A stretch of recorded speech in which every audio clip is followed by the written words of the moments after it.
நீ பதில் வரை பேசிடுங்க. மாண்புமிகு நீதித்துறை அமைச்சர் அவர்கள், மாண்பு நீதித்துறை அமைச்சர் அவர்கள் தரேன், உட்காருங்க தரேன். மாண்புமிகு பேரவைத் தலைவர் அவர்களே, former minister of the DMK morning கேட்டிருந்தாங்க. ஆல்ரெடி டேப்ஸை பற்றி ஆல்ரெடி நான் சொல்லிட்டேன். பட் இருந்தாலும் நீங்கள் ஒரு நிமிஷம் ஹியூமன் ரிசோர்ஸ் மினிஸ்டர் கேட்டதுனால திருப்பி நான் சொல்லிடுறேன். இந்த டேப்ஸை பொறுத்த வரைக்கும் பார்த்தீங்கன்னா டிஎம்கே பீரியடில் தான் ஒரு கமிட்டி போட்டிருந்தாங்க, ஹெட்டட் பை ககன்தீப் சிங் பேடி. அவங்க ரெக்கமெண்ட் பண்ணிட்டு போனது தான் இப்போது 3 விஷயம் ரெக்கமெண்ட் பண்ணியிருக்கிறாங்க, முக்கியமான 3 விஷயங்கள். அதை கண்டிப்பாக நமது தமிழக வெற்றி கழகம் கண்டிப்பாக under the chief minister, honourable chief minister C Joseph Vijay கண்டிப்பாக இதை நடைமுறைப்படுத்துவாங்க.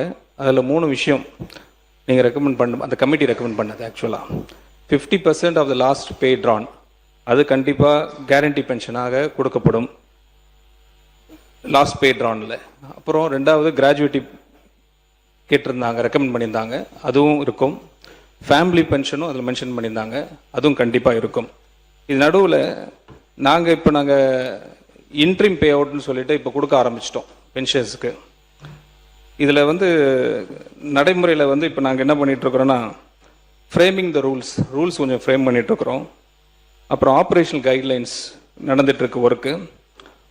கூடிய சீக்கிரத்தில் இம்ப்ளிமெண்டேஷன் ப்ரொசீஜரும் நடைமுறை கொண்டு வரப்படும். இந்த அவைக்கு திருப்பி மீண்டும் ஒரு மாதிரி சொல்லிக்கிறேன், டேப்ஸ்ன்றது கண்டிப்பாக வரப்போகிற நாட்களில் நடைமுறைப்படுத்தப்படும். தேங்க்யூ.